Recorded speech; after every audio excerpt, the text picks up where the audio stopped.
السلام عليكم ورحمة الله.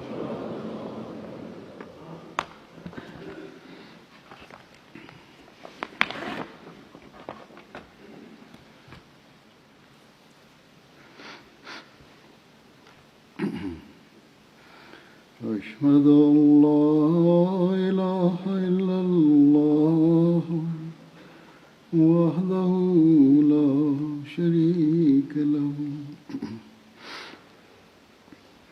وأشهد أن محمدا عبده ورسوله أما بعد فأعوذ بالله من الشيطان الرجيم بسم الله الرحمن الرحيم الحمد لله رب العالمين الرحمن الرحيم مالك يوم الدين إياك نعبد وإياك نستعين اهدنا الصراط المستقيم صراط الذين أنعمت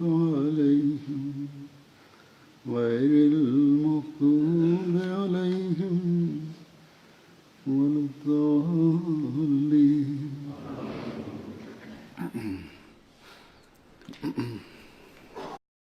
Bismillahirrahmanirrahim.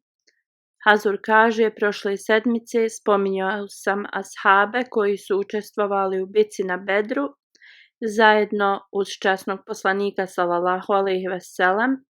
Također spomenuo sam Hazreti Zejnab binti Džaš i u vezi toga da se ona poslije udala za časnog poslanika sallallahu alejhi ve sellem.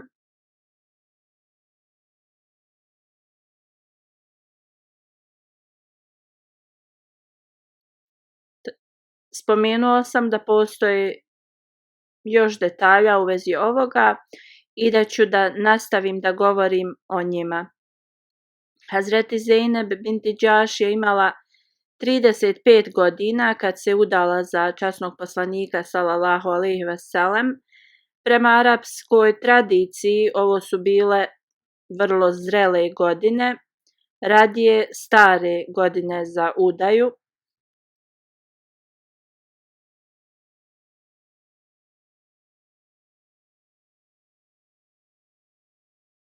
Ona je bila vrlo pobožna i vrlo darežljiva osoba. Jedino Hazreti Zejnab se mogla da uspoređuje sa Hazreti Ajšom radijallahu anha. Prema godinama Hazreti Zejnab, iako je bila vrlo pobožna i iskrena osoba, ona bi govorila da ona i Ajša su jednake. Hazreti Ajša radijallahu anha je također govorila da nije vidjela ni jednu ženu više pobožniju i časniju od Hazreti Zejnab. I također da je ona vrlo iskrena i darežljiva osoba prema ljudima. I što se tiče dobrih dijela, bila je vrlo aktivna.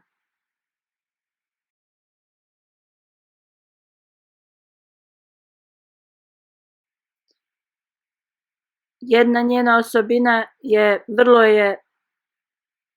lahko postajala uzbuđena, ali također bi se vrlo brzo i lahko smirila.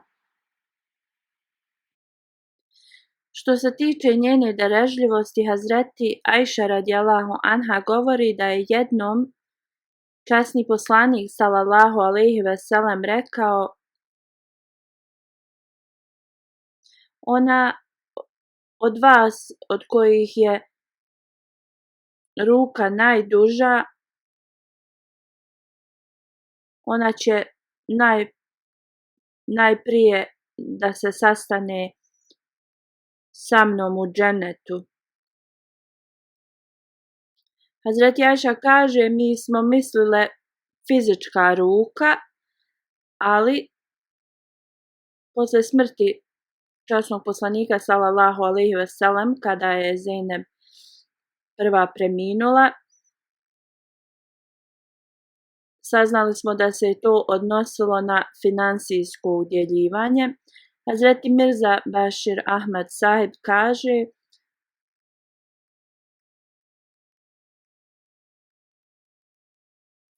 kao što se već pribojavao da kad se brak sa Hazreti Zejneb desi, da će licemjeri da iznose laži protiv ovoga, i oni su se otvoreno rugali da je Muhammed sallallahu alejhi ve sellem oženio ženu njegovog sina i da je snaha postala dozvoljena da je svekar oženi.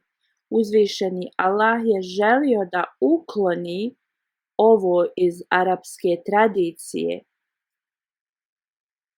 i da bi se to uklonilo, ovaj primjer je bio neophodan da se dogodi,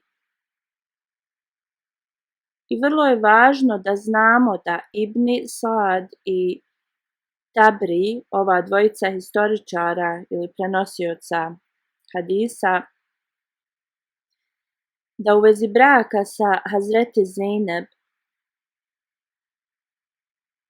oni su prenijeli ili spomenuli apsolutno dva lažna hadisa, i neki zapadni pisci, kritičari su napisali vrlo agresivne zapise radi ovoga i optužbe. Činjenica je, kad je Hazreti Zejneb radijallahu anha bila udata za Hazreti Zejda radijallahu anhu, poslanik sallallahu alejhi ve sellem je otišao u kuću od Hazreti Zejda u to vrijeme. Ovi prenosioci navode.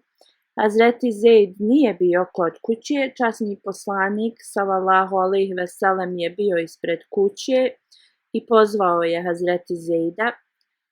Tad je Hazreti Zejneb iz kuće odgovorila da Hazreti Zejd nije kod kuće,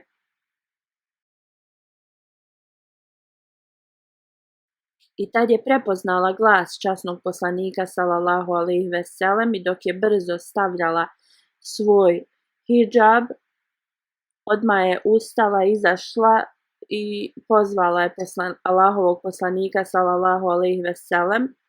Rekla je: neka su moji roditelji žrtvovani radi tebe,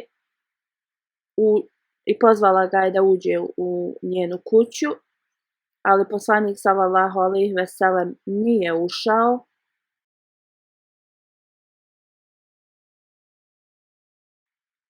Onda ovi prenosioci govore da je Hazreti Zejneb,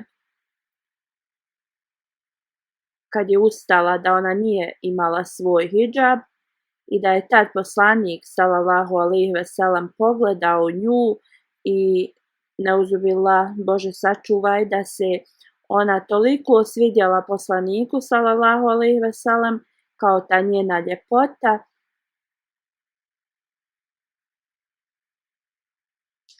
i da je nešto tad kao poslanik sallallahu alejhi ve sellem rekao da srca ljudi su u Allahovim rukama i da Allah može da ih okrene na koju god stranu on to želi.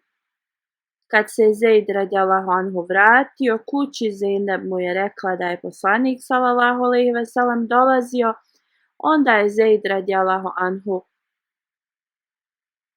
njoj rekao šta je on čuo od drugih da se desilo kad je poslanik sallallahu alejhi ve sellem došao, i da je to rekao. Zejneb radijallahu anha je rekla da ga je pozvala da uđe, ali on je otišao.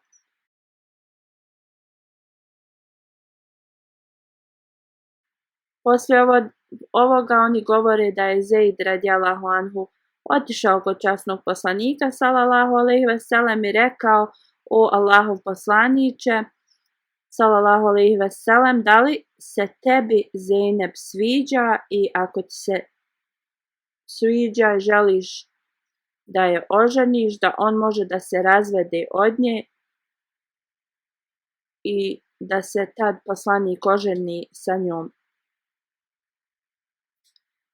Onda oni govore da je poslanikova sallallahu alejhi ve sellem reakcija bila: boj se Allaha i zadrži svoju suprugu. I ovi prenosioci također govore da poslije ovoga Hazreti Zeid radijallahu anhu je razveo Hazreti Zeynep. Ovo je hadis kojeg je naveo Tabri i drugi prenosioci.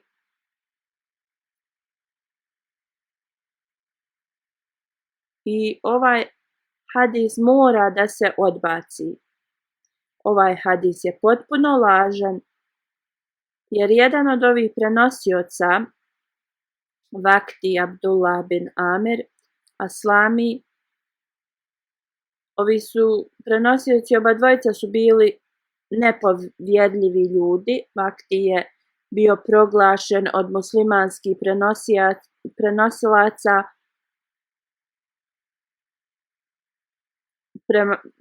prema njegovim lažima da mu nema ravnog. I ovi dijelovi da je časni poslanik sallallahu alejhi ve sellem posjetio Zeida i da je rekao te riječi. Azur kaže, hadis koji mi pratimo je onaj koji stoji u Buhariju, kada je Zeid došao kod poslanika sallallahu alejhi ve sellem da traži razvod.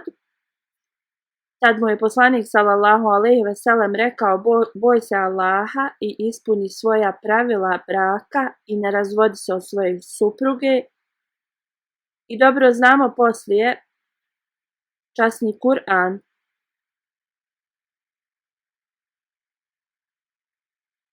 da u časnom Kur'anu možemo da nađemo najautentičniji izvor islamske historije i protiv Buharija nijedan kritičar nije bio u stanju da ima kritike protiv hadisa u Buhariju, ali također ako intelektualno razmislimo u vezi ovog hadisa koji prenosi Ibn Sad, ne možemo naći nikakvu drugačiju opciju osim da ih smatramo lažnim. Kad razmislite da je Hazreti Zeynep bila kćerka tetke od časnog poslanika sallallahu alejhi ve sellem i da je poslanik sallallahu alejhi ve sellem bio taj koji je predložio da se sklopi njihov brak, a također u to vrijeme muslimanke nisu nosile hidžab jer nije bio naređen. Ovo naređenje se desilo dosta dugo poslije Zejnebinog braka sa poslanikom sallallahu alejhi ve sellem i da kažu da je zbog toga što je poslanik sallallahu alejhi ve sellem vidio njenu ljepotu, želio da se oženi sa njom, to je neistina. Jer kao što je spomenuto, u to vrijeme žene nisu nosile hidžabe. Ovo je potpuno netačno. Prije braka poslanik je vidio Zeynep hiljadama puta. Na kraju krajeva oni su bili rođaci i odrasli su u istim porodicama i poslanik je mogao dosta puta da vidi nju i njenu ljepotu. I da li je poslanik vidio nju ili ne, u to vrijeme naređenje o hidžabu i spuštanju pogleda nije bilo naređeno. Također, okupljali bi se često i vrlo je moguće da je poslanik sallallahu alejhi ve sellem vidio nju bez marame mnogo puta i to da je Hazreti Zeynep pozvala poslanika da uđe u njenu kuću, to je značilo da je ona bila pristojno obučena.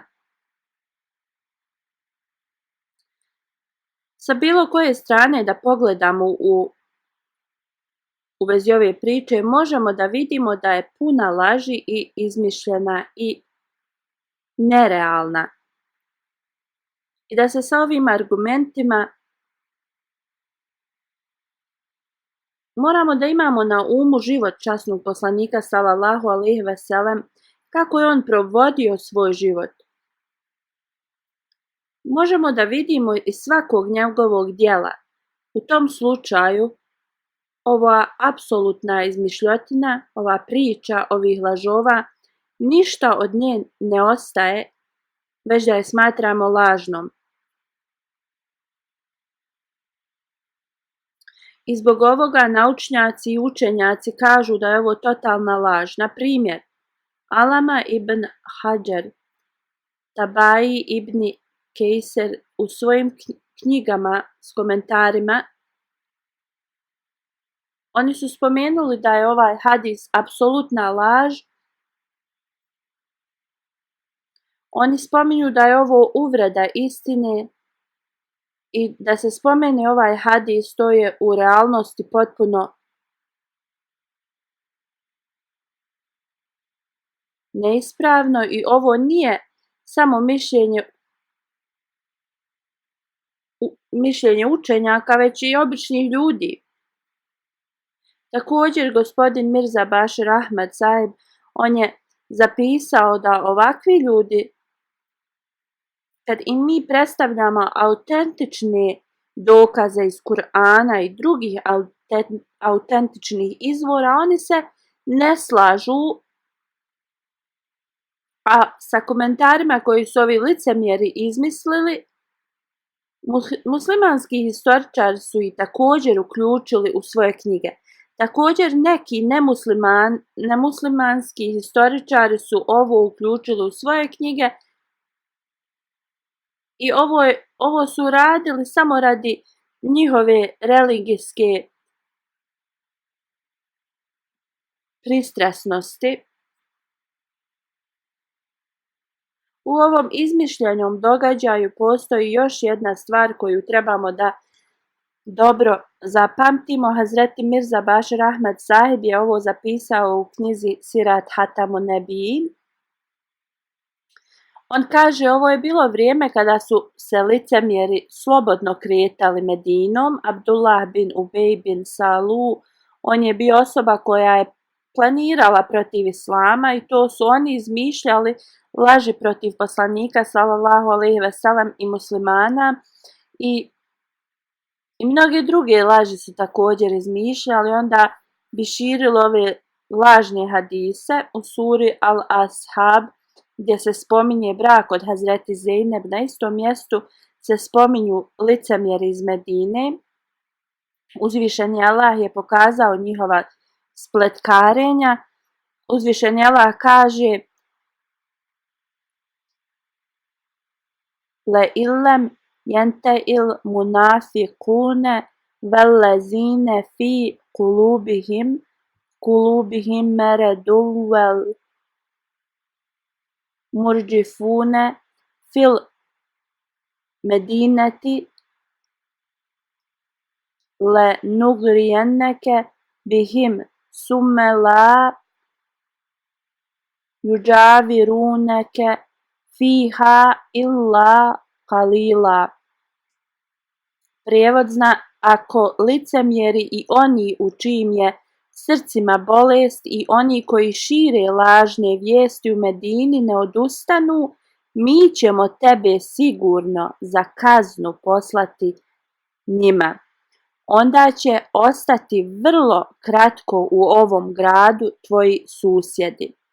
U ovom ajetu se jasno govori o svim lažima koje su licemjeri Medine iznosili. Također vrlo brzo poslije ovoga bile su lažne vijesti u vezi Hazreti Ajše radijallahu anha. Abdullah bin Ubej i njegovi ljudi su širili ove lažne glasine na način da je bilo vrlo teško za muslimane da podnesu ove vijesti. Neki ljudi koji su bili prevrtljivog razmišljanja su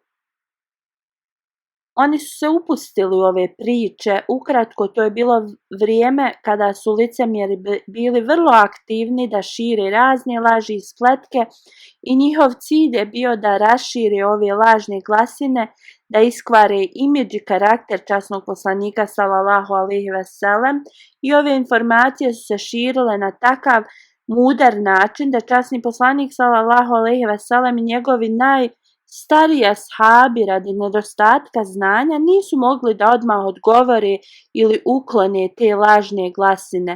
I ovo je uticalo na neke muslimane koji nisu bili jaki u svojoj vjeri, nisu istraživali da li su te glasine bile istinite informacije. Oni su bili žrtva i upustili su se u ovakve stvari. Ali kao što je spomenuto u ispravnim hadisima, ovo se ne može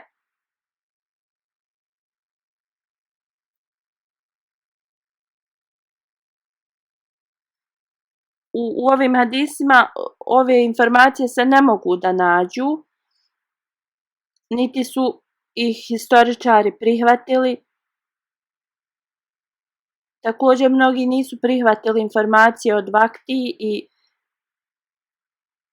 ali kritičari se uvijek pozivaju na ove lažne informacije i govore da se njegova, to jeste poslanikova seksualna potražnja povećala i zbog toga je ženio i proširavao svoju porodicu, neuzubillah, Bože sačuvaj takve riječi u vezi poslanika.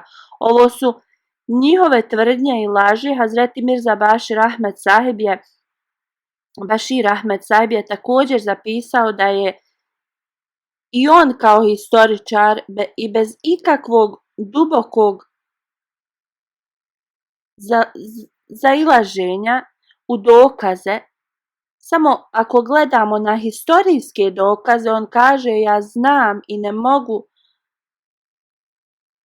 da ne dignem svoj glas protiv ovih ljudi koji su izmislili ove laži, osim pažnje prema religiji, prema karakteru i svetosti časnog poslanika sallallahu alejhi ve sellem, u šta svi muslimani vjeruju i spremni su da daju svoje živote za njega. Ali intelektualno i historijski dokazi su takvi i oni ne prihvataju ove laži koje su izgovorene u vezi poslanika.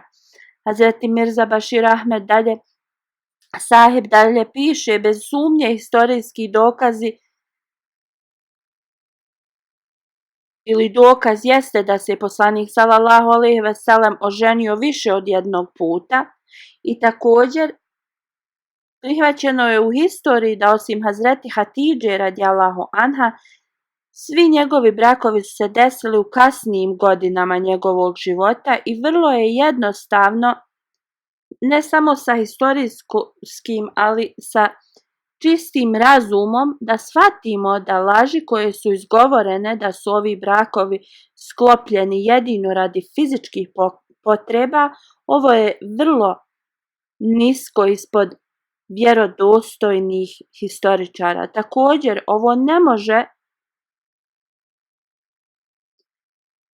ovo ne možemo da pripisujemo pobožnim osobama. Ljudi dobro znaju da je poslanik sallallahu alejhi ve sellem kad je imao 25 godina oženio ženu koja je imala 40 godina i 15 godina je živio u ovom braku sa punom iskrenošću i ljubavi prema njoj. I poslije toga do 55. godine je imao jednu suprugu, Hazreti Soudu. I ona je također bila udovica, a u vrijeme mladih dana i vremena kad čovjek ima fizičke potrebe, on se nije oženio.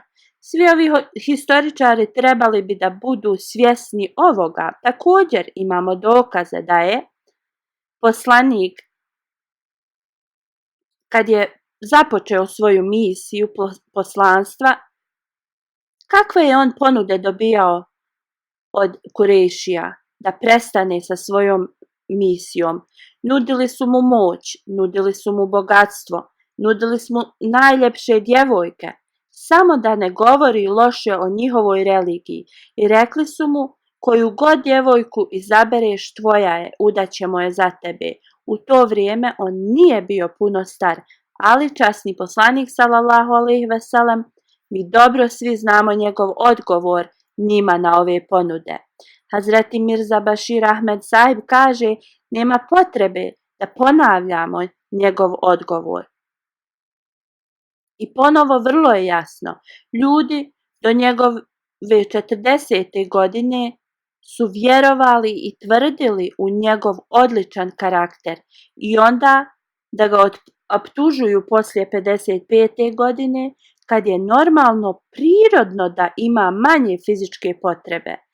Plus, njegove obaveze su tada bile toliko povećane da je bio osoba koja je bila vrlo zauzeta, i to da se on ženio radi fizičkih potreba je jednostavna laž i lažna optužba koja nema nikakvog smisla. Znači, nemoguće je zaustaviti ove ljude da šire ovakve glasine i tako dalje, ali ne trebamo da budemo kao ovi ljudi, ovi zapadni pisci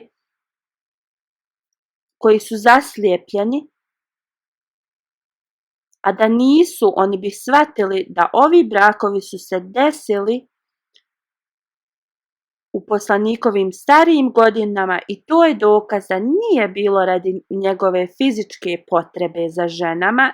Ovi brakovi su se desili radi drugih razloga, i zapisano je da u toku njegove mladosti on je dobio titulu El Emin, što znači iskreni, od njegovih oponenata.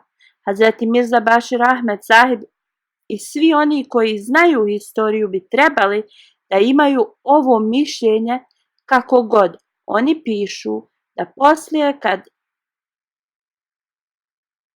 kako god Hazreti Mirza Bashir Ahmed Sahib, on piše da poslije kad sam pročitao ovo što je bilo navedeno u vezi poslanika sallallahu alejhi ve sellem, on kaže: ja sam se osjećao tako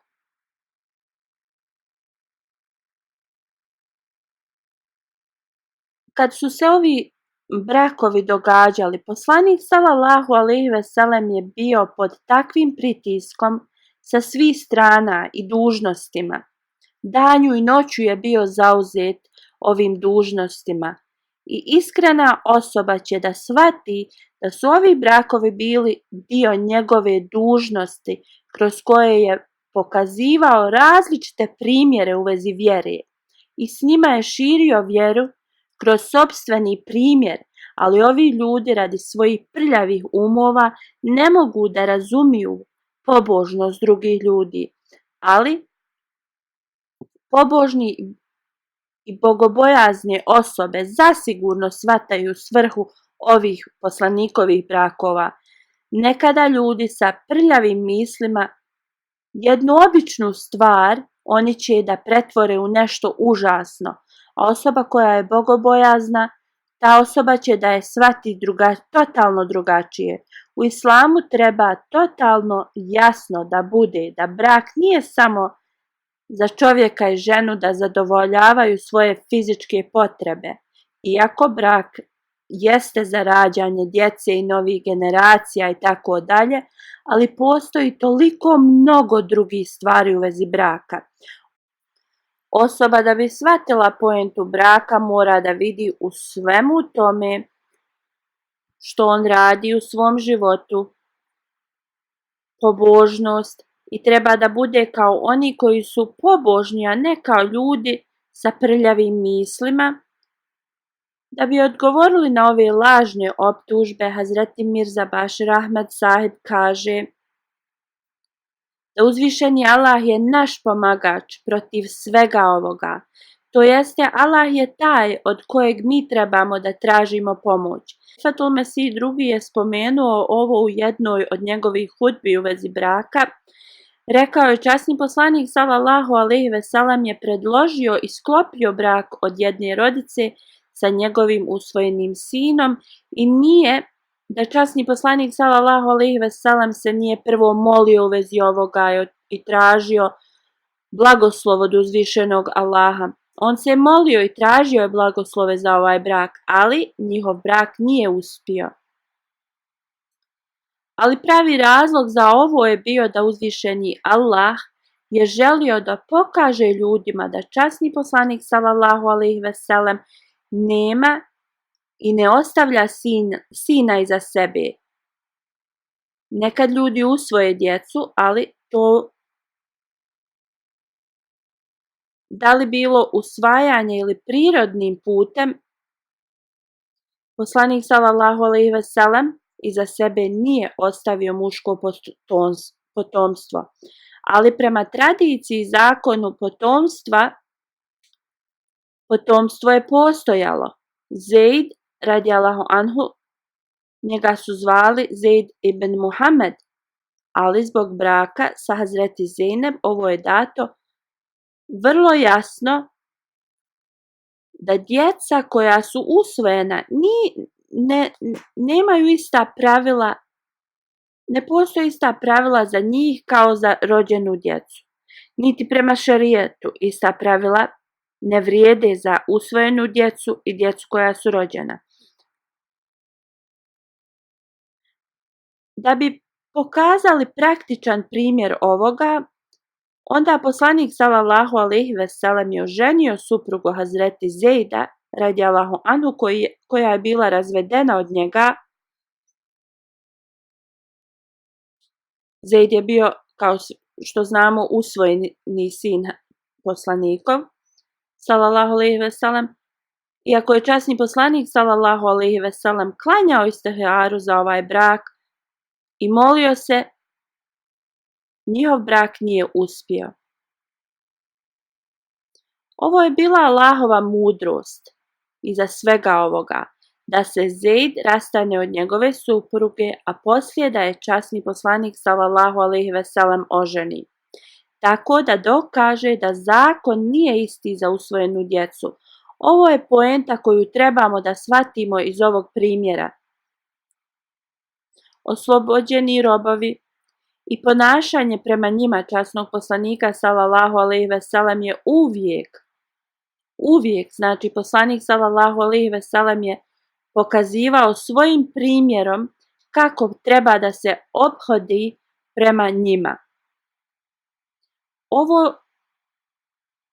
Ovo ponašanje prema njima poslanik je radio svojim sopstvenim primjerom da iskorijeni ovu staru praksu ljudi prema robovima. On bi uvijek pokazivao njima više poštovanja nego ostalim. Mnogo puta oslobođeni rob Zeid bin Harisa i njegov sin Usman, časni poslanik sallallahu alejhi ve sellem je njih postavljao za vođe u bitkama i u njegovom odsustvu iz grada. I pod njihovim rukovodstvom su bili stariji, bogatiji, poznatiji ashabi. Ako bi se ovi ljudi pobunili, poslanik sallallahu alejhi ve sellem je govorio, bunili ste se, da Usama bude vođa. A isto ste radili i sa njegovim ocem Zeidom, kad bi ga postavljao da bude vođa. Ali tako mi Boga, kao što je Zeid bio kvalifikovan da izvršava ovo i bio je moj voljeni, isto tako Usama može da izvršava ovaj posao i on je moj voljeni. Ove poslanikove riječi su pokazale jednakost u islamu i ljudi su smatrali da ako je osoba rob ili dijete od tog roba, da je nižeg stepena.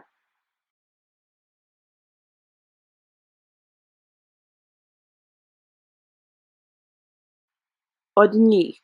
Što se tiče islama, ovo ne sprečava progres te osobe. Najvažnija stvar je moral te osobe i bogobojaznost. Šta više, Hazur govori da je časni poslanik sallallahu alejhi ve sellem predložio i oženio Zeida radijallahu anhu sa svojom rodicom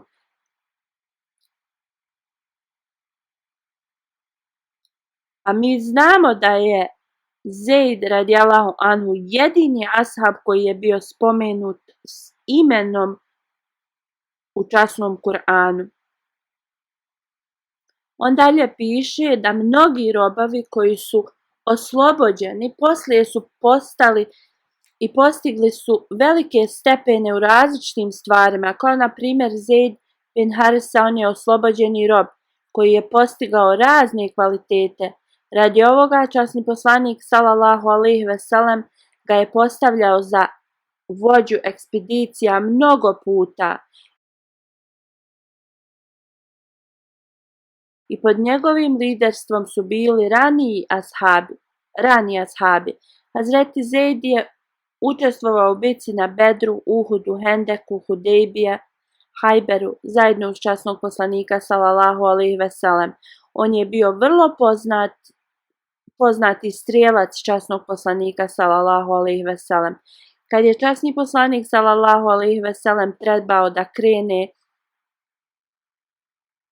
u Benu Mustalik bitku, Hazreti Zeid je bio postavljen kao emir u Medini. Hazreti Selam bin Akwa prenosi da je zajedno sa časnim poslanikom sallallahu alejhi ve sellem učestvovao u 7 bitki i u 9 saraja u kojima časni poslanik sallallahu alejhi ve sellem nije učestvovao. A Hazreti Zeid bin Harisa je bio postavljen za vođu. Hazreti Ajša radijallahu anha prenosi kad bi god časni poslanik sallallahu alejhi ve sellem slao grupe, postavljao bi Hazreti Zeida radijallahu anhu za vođu od njih.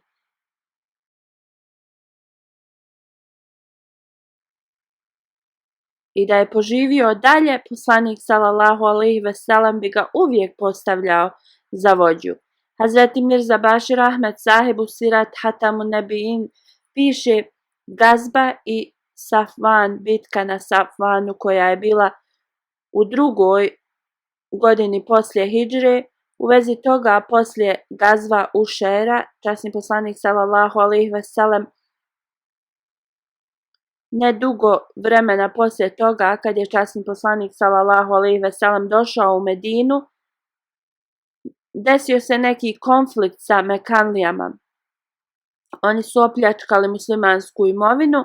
Kad je ovo časni poslanik sallallahu alejhi ve sellem saznao, Zeid bin Harisa je bio postavljen za emira, a poslanik sallallahu alejhi ve sellem je otišao sa grupom muhadžira u mjesto Safvan, blizu Bedra. Tad su neprijatelji pobjegli, časni poslanik sallallahu alejhi ve sellem je saznao o lošim planiranju Kurejšija i onda je otišao blizu obale mora umjesto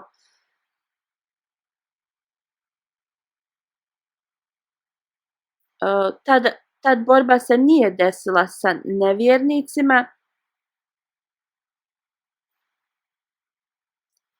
U tom mjestu je boravilo pleme Benu Mutalidž i sklopljen je, časni poslanik sallallahu alejhi ve sellem je sklopio ugovor mira s njima i posle se poslanik sallallahu alejhi ve sellem vratio u Medinu.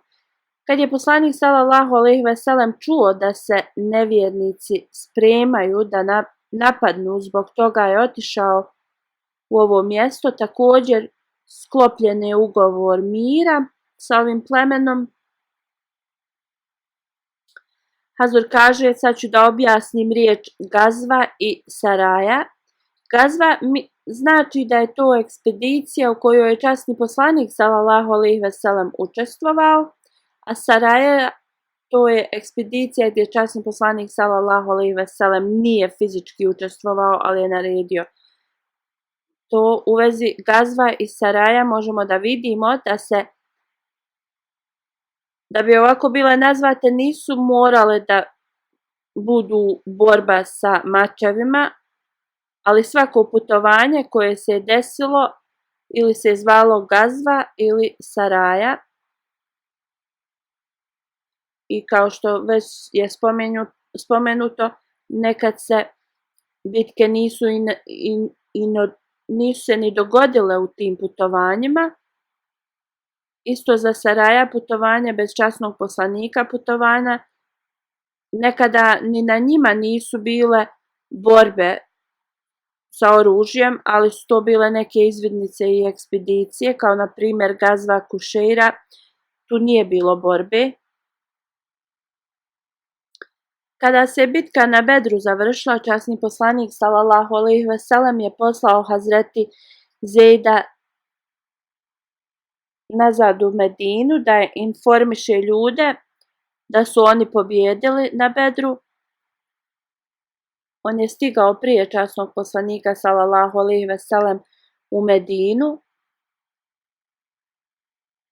i dao je radosne vijesti ashabima u Medini. Oni su bili puno sretni, neki su se osjećali tužnim jer nisu učestvovali, nisu dobili priliku da učestvuju u ovoj bitci.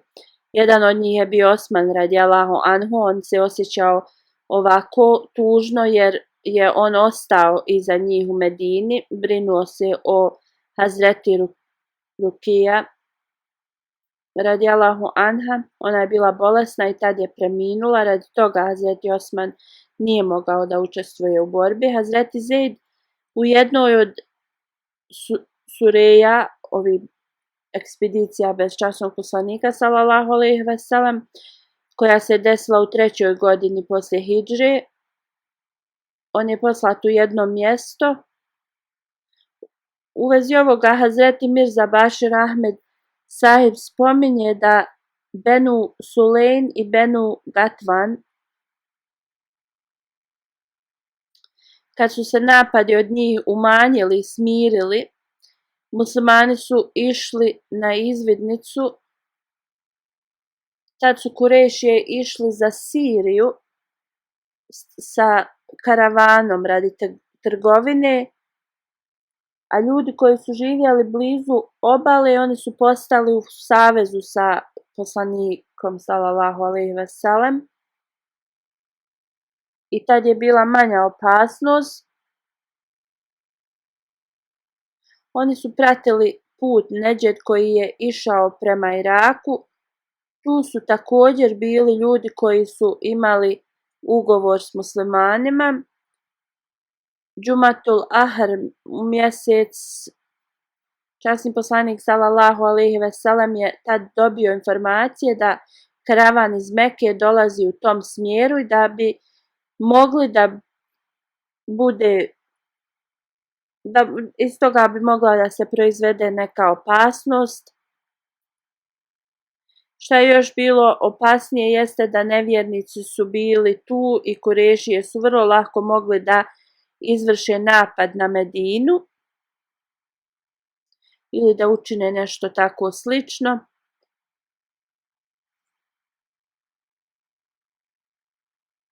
Tako da bi oni Mekanlije učinili slabijim ili da ih primoraju da potpišu ugovor primira, onda je bilo neophodno da budu zaustavljeni u tom mjestu. Kad je časni poslanik sallallahu alejhi ve sellem dobio ove vijesti, grupa vojnika je pod vođstvom Zejda bin Harsa bila poslata tu da zaustave ovaj karavan. Safvan bin Umeja i još neki drugi su bili u toj grupi. Zeid je vrlo mudro i sa dobrom taktikom zaustavio ovaj karavan i ovi ljudi su ostavili iza sebe dosta stvari iz karavana. Jedna osoba je bila zarobljena, poslije je on oslobođen. Neki kažu da je on bio izviđač za Mekanlije. Kad se Zeid radijallahu anhu vratio u Medinu, u to vrijeme časni poslanik sallallahu alejhi ve sellem je bio u kući od Hazreti Ajše radijallahu anha. On je pokucao na vrata. Poslanik sallallahu alejhi ve sellem ga je dočekao vrlo sa puno ljubavi i on ga je poljubio i izgrlio. U Šabanu 5. godini poslije hidže Benu Mustalek su tražili da neki ashabi dođu do njih i te godine Zeid radijallahu anhu je bio postavljen opet za emira Medine. U toku bitke na Hendeku Hazreti Zeid radijallahu anhu je nosio zastavu muhadžira. Hazur kaže, ovi detalji se nastavljaju, ali ja ću sad da spomenem jednu tužnu vijest. Onda je Hazur pitao da li je tijelo umrle osobe stiglo ispred džamije. Hazur kaže, Aziza Merijem Salman sahiba, kćerka Mubarak sahiba, je 17. juna preminula u svojoj 25. godini života. Inna lillahi ve inna ilaihi rađiun. Zaista smo Allahovi i njemu se vraćamo. Nekoliko dana prije otkrivena je njena bolest, ali Božja volja je i odredba je bila tako, ona nije preživjela. Hazur kaže, svi oni koji su je znali govore da je bila vrlo nježna, dobra osoba, redovna u namazima. Volila je da služi druge. Njena veza s hilafetom je bila vrlo velika. Osim roditelja, ostavlja je za sebe muža i dvije kćerke. Jedna kćerka je 5 godina, a druga 2.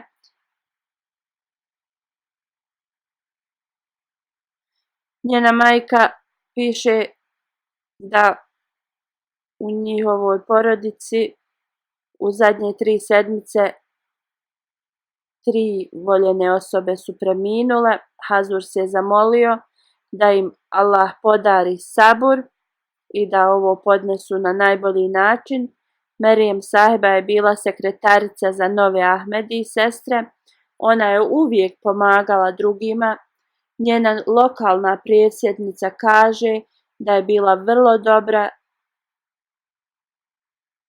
da je izvršavala svoje dužnosti kao sekretarica za nove Ahmedi na najbolji način. Volila je da se druži s novim članovima, a također novi Ahmedi su zavolili sistem džemata zbog nje. Jedna nova Ahmedi muslimanka kaže da je bila vrlo zabrinuta kad je prvi put trebala da ode u džamiju. Bojala se da će biti sama, ali kaže čime je ona ugledala,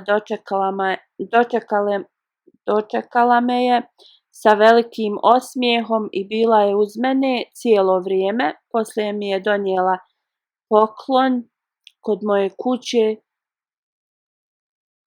Pričala mi je puno i podučila me mnogim stvarima u vezi džemata i hilafeta.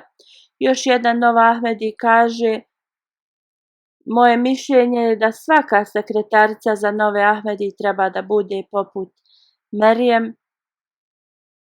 Kad sam je upoznala prvi put, sa toliko ljubavi me je dočekala i zagrlila me je. Osjetila sam kao da imam sestru koja me puno voli. Kaže, donijela mi je neke poklone za moju djecu i zvala bi me na telefon, pitala za moje zdravlje i govorila mi je preko telefona u vezi džemata i hilafeta. Bila je vrlo dobra prijateljica novim Ahmedi i uvijek se trudila da oni učestvuju na sastancima.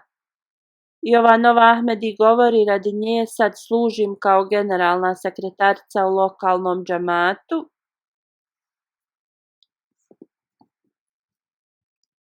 Također ona je od svog džeparca davala onima kojima je bila potrebna pomoć. Njen otac Mubarak Sadik sahib piše, Merijem je bila redovna u slušanju Hazurovih hudbi, uvijek je davala prednost religiji iznad ovosvjetskih stvari. On također piše da je trebao da ide na Mađalis Šura i rekao joj je, zato što je ona bila na intenzivnoj njezi, da može da traži i dobije opravdanje da ne ide na šuru. On kaže da njen odgovor je bio da ne izostavlja šuru i da je šura važnija jer smo mi dali obećanje obećanom Mesiji alejhi salamu da ćemo uvijek dati prednost vjeri iznad ovosvjetskih stvari.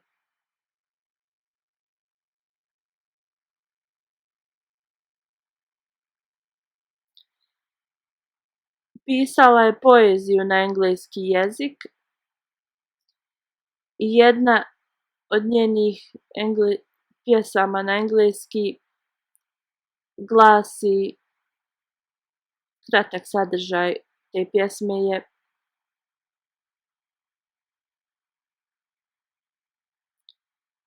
kad god nešto radiš, kad tek počneš, ljudi će da sumnjaju u tvoje kvalitete i tvoju iskrenost.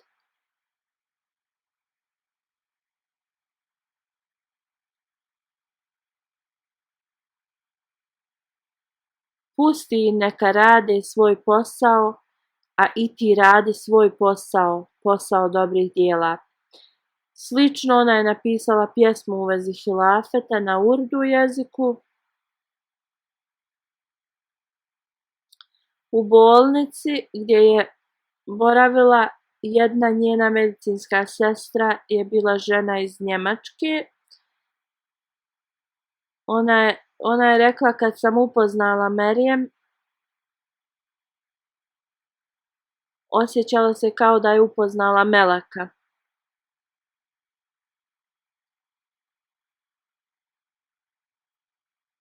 Ljeti kad je puno bilo vruće, Merijem bi stavljala flaše vode u frižider i onda bi ih dijelila ljudima koji bi prolazili kraj njene kuće. Mnogi Englezi bi se zaustavljali. Jedna je žena upitala zašto ovo radiš. Ona je rekla da njena djeca imaju 1 sedmicu raspusta iz škole i da ona želi to da radi s njima. Također je nešto i prodavala sa svojom djecom, ali je vodu davala džabe. Onda kaže, ja i da mogu da potrošim hiljadama na moj odmor s mojom djecom negdje, ja ne vjerujem da bi osjetila ovakvo zadovoljstvo kao što osjetim kad služim druge ljude.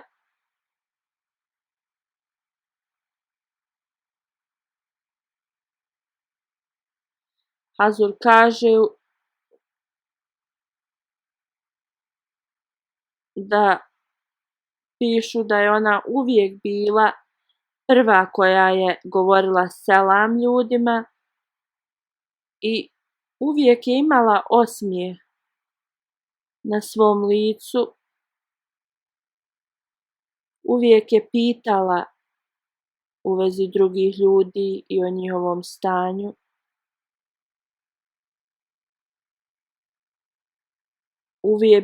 Uvijek je govorila o dobrim osobinama ljudi i često bi isticala te njihove dobre osobine. Hazur kaže da joj uzvišeni Allah podari njegov oprost i njegovu milost. I kao što je ona uvijek birala uzvišenog Allaha i uvijek radila na Allahovom putu, da uzvišeni Allah podari još više njoj na ahiretu.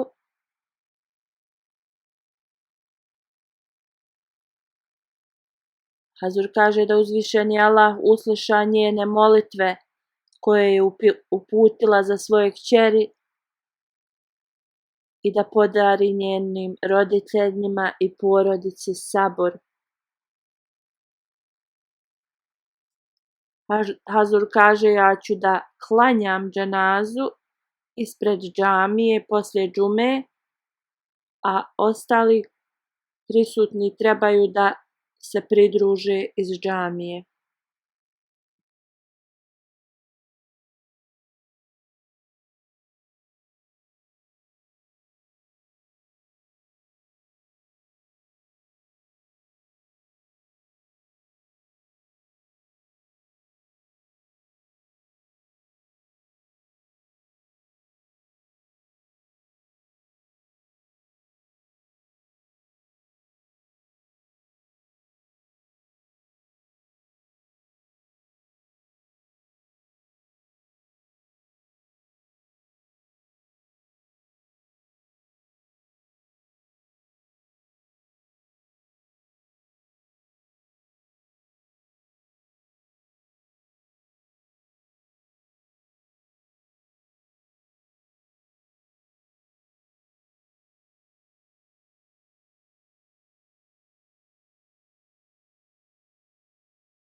الحمد لله نحمده ونستعينه ونستغفره ونؤمن به ونتوكل عليه ونعوذ بالله من شرور أنفسنا ومن سيئات أعمالنا